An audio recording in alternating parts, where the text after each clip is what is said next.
जय हिंद दोस्तों, मैं रजनीश यादव पटना मैथ्स पे आपका स्वागत है। और जैसा कि आप लोग जान रहे होंगे कि सिविल कोड का जो एग्ज़ाम है वो फरवरी में होने वाला है और हमारे पास बहुत कम टाइम है और इतना ही कम टाइम में हमें 100% अपना प्रिपरेशन जो है कंप्लीट करना है। ठीक है, तो उसी के स्ट्रेटेजी के बारे में कि कैसे हम लोग जो हैं ठीक है अपना प्लान करें, कैसे रूटीन बनाएं कि इतना कम टाइम में जो एवरेज बच्चे हैं जिसके कि उतना प्रैक्टिस नहीं है, कुछ स्मार्ट तरीके से कंप्लीट अपना तैयारी जो है फाइनल टच दे सकें। ठीक है, बिल्कुल आसान है। यदि आपके पास एक अच्छा स्ट्रेटेजी हो तो आप है कम टाइम में भी बड़े से बड़े एग्ज़ाम और अच्छे से अच्छे मार्क्स को स्कोर कर सकते हैं। ठीक है, तो देखिए एग्ज़ाम है आपका सिविल कोड।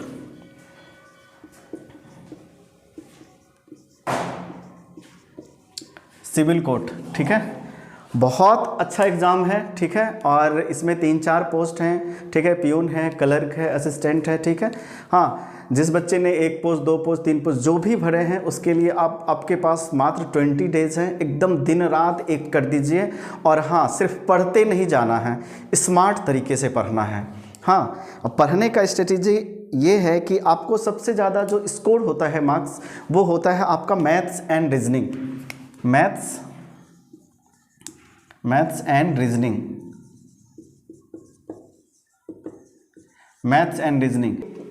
एंड रीजनिंग इसलिए होता है कि आप सपोज दैट जीके जीएस कितना भी पढ़ें, बहुत ज़्यादा पढ़ लेते हैं, फिर भी आप 70 से 80% मार्क्स ही जो है उसमें सही आप कर सकते हैं क्वेश्चन को। लेकिन मैथ्स एंड रीजनिंग एक ऐसा सब्जेक्ट है जिसमें यदि आपको 20 नंबर आता है, 20 क्वेश्चन आता है तो आप 20 में से 20 नंबर ला सकते हैं बहुत कम टाइम में। ठीक है, इसके लिए हम आपको स्ट्रेटेजी बता रहे हैं। जो बच्चे एक्सपर्ट भी हैं उसको अब एग्ज़ाम बिल्कुल सामने आ चुका है, उसे कुछ समझ में नहीं आ रहा होगा अब कैसे पढ़ें, कहाँ से स्टार्ट करें, किस तरह पढ़ें कि हमारा कंप्लीट सिलेबस हो सके और एग्ज़ाम में जो भी क्वेश्चन आए सारा कवर हो सके। ठीक है, इसके लिए एक स्मार्ट आइडिया है कि आप क्या कीजिए मैथ्स एंड रीजनिंग के लिए, मेनली मैथ्स एंड रीजनिंग के लिए, कि कोई भी प्रीवियस पेपर क्वेश्चन वो एसएससी का हो, रेलवे का हो या सिविल कोड का हो। सिविल कोड का बहुत ज़्यादा एग्ज़ाम्स नहीं होता है। ठीक है, 2 3 4 5 साल में एक बार आता है, इसलिए आपको ज़्यादा प्रीवियस ईयर का क्वेश्चन नहीं मिलेगा। एक्चुअली में होता है क्या है कि जितने भी आपका जो कॉम्पिटिटिव एग्ज़ाम है, जनरल कॉम्पिटिटिव एग्ज़ाम है, ऑलमोस्ट सबका सिलेबस लगभग मिलता जुलता है। सबका उतने ही टॉपिक 20-25 टॉपिक है, उसी टॉपिक से सवाल पूछे जाते हैं। ठीक है, तो इसलिए हम बोल रहे हैं आपको कि कोई भी प्रीवियस ईयर का पेपर उठाइए और उसको एक बगल से नहीं बनाना है। ठीक है, सीरियली नहीं बनाना है। ठीक है, सीरियली बनाइएगा फिर आपको उबाऊ होगा। ठीक है, आपको कम टाइम में कैसे प्रैक्टिस कर, सबसे पहले तो आपको डेली 1 से 1 या 2, ठीक है, 1 या 2 मॉक टेस्ट लगाना है एकदम सीरियसली। 1 यदि आपके पास टाइम है तो 2 लगाइए, और नहीं है टाइम, बहुत ज़्यादा रिवीजन के लिए बचा हुआ है तो कम से कम 1 लगाइए daily mock test. Mock test यदि आप नहीं मार रहे हैं अर्थात आप एग्ज़ाम की तैयारी नहीं कर रहे हैं, बहुत बच्चे होते हैं कि टेस्ट को टालते हुए चल जाता है कि वो सेट मारता ही नहीं है। सेट मारना है आपको, 50 नंबर ही क्यों नहीं आता हो फिर भी आप हर दिन सेट मारिए। ठीक है, सेट मारने से क्या होता है कि एग्ज़ाम देने की हैबिट और एग्ज़ाम में बैठने की प्रेशर बहुत होता है कि बहुत अच्छे बच्चे जिसकी बहुत अच्छा तैयारी रहता है एग्ज़ाम में जाके हड़बड़ा जाता है। एक्चुअली में है उसका कि आपने घर पे सेट प्रैक्टिस नहीं किए हैं, तो वो सारे एग्ज़ाम का प्रेशर आपका कम होगा सेट मारने से।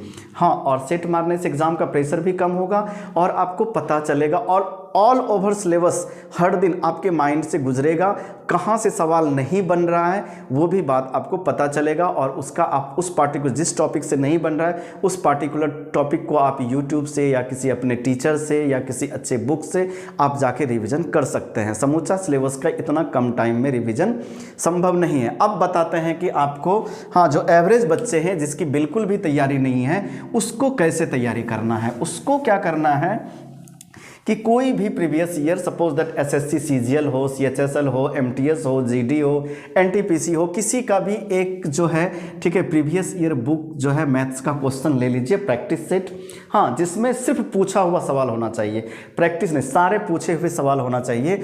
उससे क्या करना है कि एक दिन में कोई 2 टॉपिक चुनिए, 2 या 1, यदि आप एक्सपर्ट हैं तो 2, अदरवाइज बिगनर्स हैं तो 1 टॉपिक चुनिए, ठीक है। सपोज दैट कि हम आज चुन लिए, हाँ, टाइम एंड डिस्टेंस, ठीक है, या तो बोट एंड ट्रेन, कोई भी टॉपिक आए, या CI/SI, ठीक है, CI एंड SI, ठीक है, चक्रवृद्धि ब्याज और साधारण ब्याज का टॉपिक चुने, ठीक है। उसमें से टोटल 10 साल का जो पूछा हुआ सवाल है, 10 सेट्स का सवाल को क्या करना है, उस बुक में सिर्फ CI और SI के क्वेश्चन को मार्क करना है, ठीक है। 10 साल में जो है CI और SI से कितने सवाल पूछा गया है, आपको 10 साल में वही लगभग 25 से 30 सवाल मिलेगा, 25 से 30 सवाल जो है CI/SI का मिलेगा।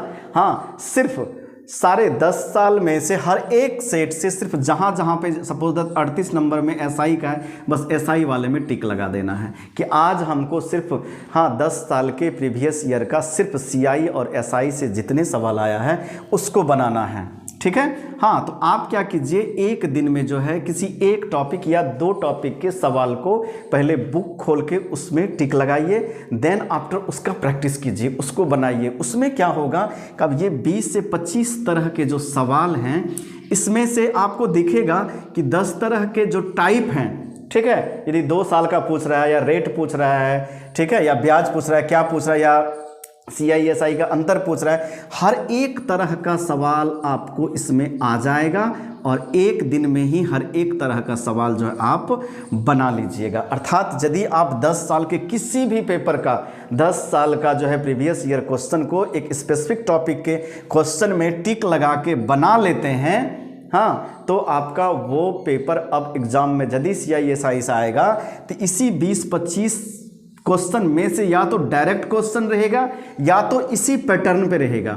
आपसे 100% हम गारंटी देते हैं कि आपसे CI/SI का एक भी क्वेश्चन नहीं छूटेगा। नेक्स्ट डे सेम उसी तरह से, नेक्स्ट डे आपको सपोज दैट नंबर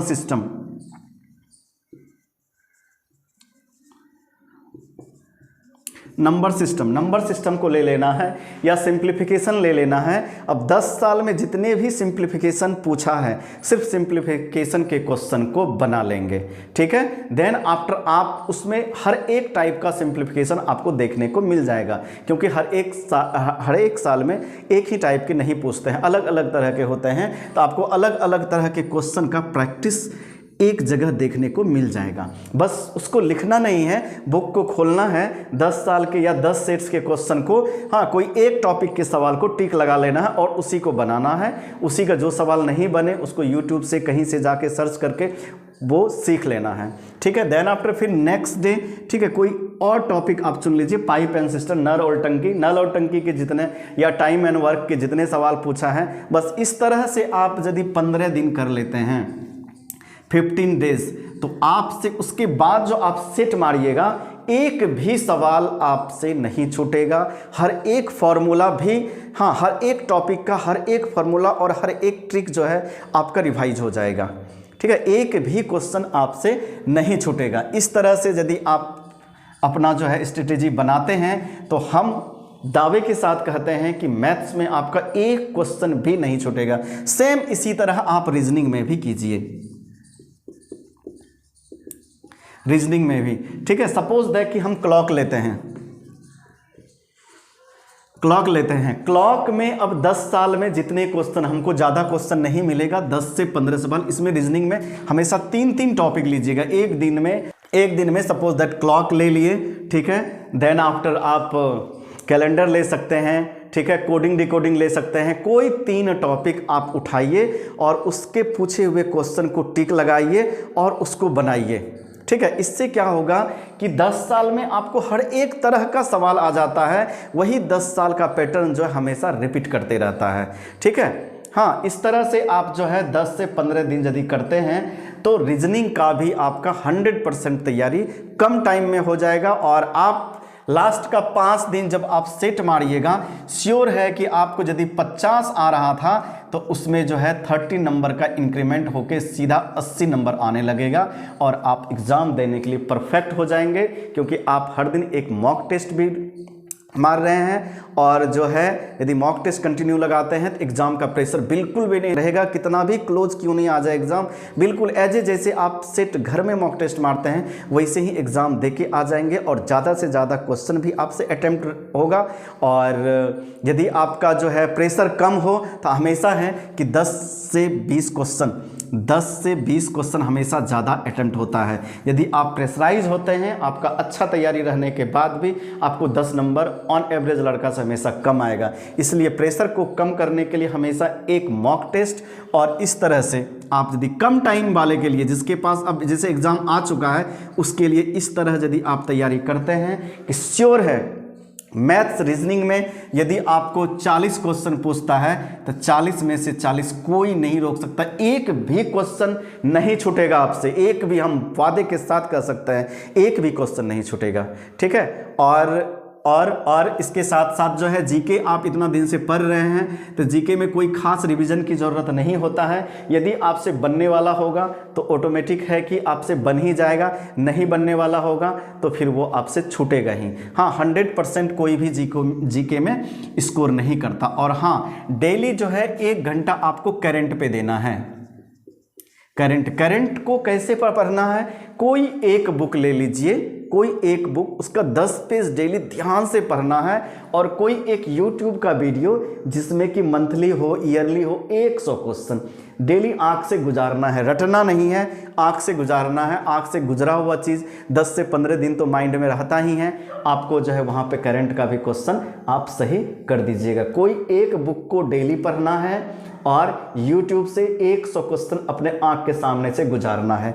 स्पीड में 1.5 स्पीड में या 2 गुना स्पीड में जल्दी से देख जाना है। 1 घंटा ही करंट पे देना है। करंट से भी 5-7 क्वेश्चन आता है तो करंट से भी आपको 100% क्वेश्चन पकड़ा जाएगा। ठीक है, देन आफ्टर इसमें हिंदी भी पूछेगा। ठीक है, हिंदी में कोई YouTube का एक अच्छा सा चैनल जो है सर्च कीजिए और उसको फास्ट में उसका 25-30 वीडियो रिवाइज, क्योंकि हिंदी सब दिन आप बोलते आए हैं, सीखते आए हैं, हिंदी में कम टाइम में ही आप जो है स्कोर कर सकते हैं। सिर्फ कोई एक टीचर का वीडियो, ठीक है, आप जो है वैसे एक नितिन सर हैं स्टडी 91, ठीक है, स्टडी 91 है, उसका मैंने देखा है, उसमें बहुत अच्छा कॉन्सेप्ट, ठीक है, बहुत सारे वीडियोस हैं, उसका 25-30 वीडियो देख जाइए, हिंदी में आपसे एक भी गलत नहीं होगा। इस तरह से यदि आप तैयारी करते हैं तो श्योर है कि सिविल कोर्ट में आपका एक पोस्ट फिक्स रहेगा, पक्का एकदम सर्टन है। ठीक है, चलिए तो धन्यवाद। आई होप कि आपको मेरा स्ट्रेटेजी अच्छा लगा हो। यदि अच्छा लगा हो तो प्लीज़ मेरे चैनल्स को जाके सब्सक्राइब कीजिए, शेयर कीजिए, और ये वाला प्लान जो है अपने दोस्तों को भी बताइए, और सभी दोस्त मिलके, ठीक है, इस एग्ज़ाम में क्वालिफाई कीजिए। और इस एग्ज़ाम के लिए आप लोग को एडवांस में बेस्ट ऑफ लक, और जाइए जम के तैयारी कीजिए।